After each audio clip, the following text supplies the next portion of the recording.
1-1 on the night, 4-4 on aggregate. They advance 4-3 on penalties. So many things to discuss with this game as we welcome in Stewart, Robson, and also a very smug Jurgen Klinsmann, who've got every prediction right. Yeah, super! When we're looking ahead as to who is going to qualify for the semi-finals. People have forgot about that. You don't have to bring it back. Oh, it's all right. That's okay. Where do we start? Well, tell me, where do you want to start? Well, this is one for all those people who know nothing else other than to read stats.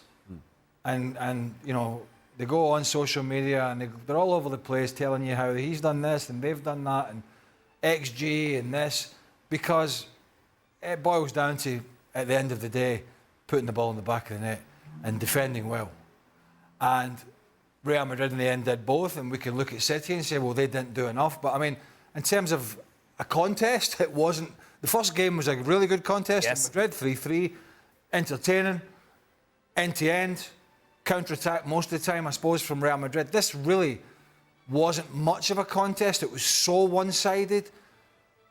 But we've seen Real Madrid do this so many times, and we wondered, well, last year they were going to do it again. Well, they didn't. They fell flat in their face. In fact, they got a big dose of pie in their face last year. They got hammered, but they didn't. They learned their lessons. City did not. They lost, I'm thinking, at least one, maybe two bad goals in Madrid. They lost another bad goal early on here, and ultimately, and we've talked about it all year, all season, they'll get away with it in the Premier League, it looks like. They haven't got away with it in this competition. They've not been as good defensively as last year. Maybe some would say they haven't been as good in the final third as well going forward. But they certainly haven't been as good defensively in this competition, all the Premier League, and they've paid the penalty for that. We saw in those highlights, in reality, you look at the amount of ball that Manchester City have, didn't necessarily convert into many clear-cut chances. Was that down to Real Madrid parking the bus or down to a lack of creativity from Manchester City? You can give credit to Real Madrid, but they didn't have any other option. They didn't have any other choice. It's not like when they won the ball, now they were going on the counter or they were completing passes. No, Real Madrid was push back, and so the only option that they had was hang on as best as they possibly could. So then the onus and the responsibility is on Manchester City.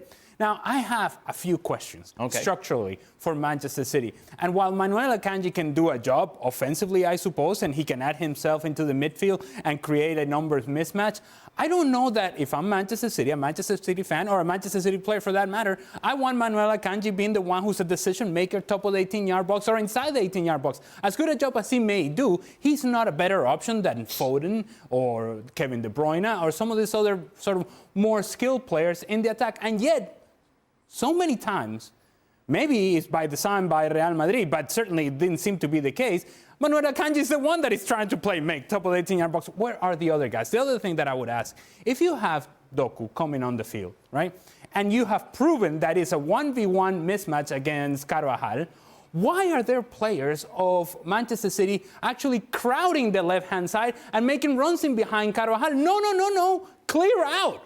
Clear out. You have a mismatch. Take advantage of it. And the speed of Doku was always going to create problems. I don't understand why Manchester City just they dwell on this passing game sideways and back, and it comes around the box and around to the other side. You never use Erling Haaland, and the times that you try to use Erling Haaland, he was not strong enough to hold it with his back to goal. In the end, it becomes predictable and easier to defend. Robbo, is it fair to analyse this game in a critique of Manchester City, given the amount of ball that they had against a side like Real Madrid?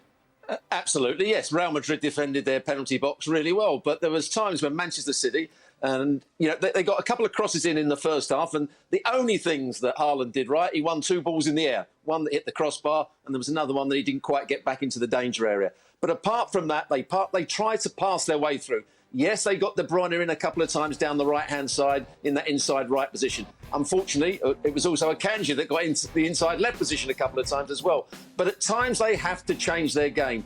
Real Madrid was set up to stop them passing through them. And Manchester City kept on trying to pass through them, or going wide again and then coming back in again. They then put Bernardo Silva out to the right-hand side. And I don't think he ever went past anybody. He kept on playing it back to Kevin De Bruyne. Kevin De Bruyne played it square to Roger. It went over the other side. At some point, you have to throw the ball into the box, and bend balls in, whip balls in, and just make defenders defend. Manchester City didn't do that enough. You saw the stats, 67% possession and 33 shots. You have to score more than that when you have that sort of possession. How do you approach it, Jurgen, if you're Manchester City and you come up against this bank of 4 and 4? How do you try and break this down? And isn't Pep Guardiola experienced enough to try or certainly explore a plan B? But as Alejandro gave a good example, with Doku coming in, he needs space to get in there. He needs space to get behind his man and not overcrowd in that area. This is certainly one aspect that you can discuss afterwards. Then you had the post being hit by Haaland. You had the big chance from De Bruyne. You rely on your big players in a game like that they make from very little, that they make more. That was not the case. But I mean, if you look at the stats, like what was said rightfully, you had almost 70%, and you pass the ball around. You need to kind of come out with a little bit more determined kind of results. I mean, more, in a certain way, I had the feeling sometimes that there was not the urgency that you need to have at the end, especially the last maybe 20 minutes, 25 minutes. You got to give it a go. You got to get the crowd behind you. The crowd was certainly, they are behind them. But there's another level of support, when you make it look desperate, when you make it look really urgent, and you kind of really try to force a goal. And that was, somehow you had the feeling, okay, then we go into extra time. Maybe we get a chance or two in extra time. And we decided then in extra time. And that haunts you. And for sure, De Bruyne will sit now in the dressing room, and he will not be happy, because that was a huge chance that he had, even if I think he had an overall good game. And those are the moments that you regret afterwards. And Real Madrid had a clear plan. Carlo Ancelotti, obviously, he knew what happened last year. He said, it's not going to happen a second time. I'm Italian. I'm not going to do that again. I'm not going an open eye-to-eye kind of a contest here. So they played defensively very disciplined, very strong, and always were waiting for their counter-break chances, which they then utilized in the first half right away. And then it gets down to a nail-biter. It gets down to a penalty shootout that both coaches prepare their teams for the penalty shootout. They have their list. They have their players that are supposed to be the top guys to get you through then, even if it's so late in a game. And Real Madrid is now through it. I think, this, in a certain way, they deserved it, even if obviously Man City had a majority of the game. It's unbelievable the amount of times they've been able to do it. Real Madrid, obviously not last year, but I think we have to address one of the big talking points is that how many big teams would have taken off arguably the hottest striker on the planet. Yeah, no, this is at the end of the 90 minutes. And I don't mean the hottest as in form right now. Yep. But I mean, if there was an auction out there tomorrow, it would be Mbappe and it would be Erling Haaland, wouldn't it? Maybe with a couple of other talented players thrown in. But here we have whether he's having his best game or not his best game. When you bring Doku on, you're looking at pace. And I get it, wanting to bring Alvarez on. I get that because he's been excellent, but maybe you could bring him on for a Bernardo Silva, then you got another attacking option. Because as the game wears on and the fatigue kicks in, and the constant defending that Real Madrid were having to do, and we saw how tired those guys were, they would have. I think as City got more balls into the box, or they should have done. And one of the things that, not that they're ever a team that puts lots of balls into the box, they're not, and that is one sort of criticism I would have at times. Particularly if I was a striker, even in the Premier League, I would like to see more crosses go in, and I think Erling Haaland would say the same thing. But it really took that opportunity to do it away. Mm-hmm. They bring Doku on. There was no other option. It had to go in. It had to go in hard and low. Now they got a goal from it, to be fair, but it always had to go in hard and low across the face. It could never be stood up as an extra time because there's nobody to go and win it. And you have to feel, I think, that as they got more tired and Rudiger was defending and Nacho was just defending and Carvajal couldn't move, had to be taken off, that taking off the talisman of the number 9 in the game in the Champions League quarter-final when you need a goal to stop it going to penalties was a huge call. Or was it an indictment on his form in these last two games? Well, it's an indictment on his form, and it's also maybe an indictment on his manager. Even though he said something different in press conferences recently, his lack of confidence because if he had confidence that he's talked about, he's been in the media and he's rubbished any pundit who suggested that Erling Haaland was having a bad time, right, or a slightly poorer time. But yet here he is in his moment of truth, and he's taken him off, right? And that's a big call. Now, if they win and De Bruyne scores, and don't forget he's taken a penalty as well, Haaland. Absolutely, he's taken a penalty. So that was huge. That was huge from Guardiola, and I think on this time he's got it wrong. And a couple of things about that. You have the focal point in the attack in Erling Haaland. And so as the defenders indeed are getting tired, they still keep an eye. If they're going to keep an eye on one player, it's going to be Erling Haaland. So if you have an additional presence in the box, in the case of Julian Alvarez coming in potentially for Bernardo Silva, now as everybody gets dragged to Erling Haaland, he may not even have to be the guy who scores it. But now Julian Alvarez finds himself in a position in which he gets an opportunity. When you keep the focal point in the attack in, it still keeps the attention of the defenders. But now that you don't have that presence there, now you're kind of like, all right, well, we don't have that threat. The other thing I would say about Erling Haaland, obviously as a striker, I would want to be out on the field. And as a fellow striker, and Jurgen would attest to this, the last thing you want to do is being taken off when the game is still on the line. But you also have to perform at a level that it rewards or that indeed demands you stay on the field.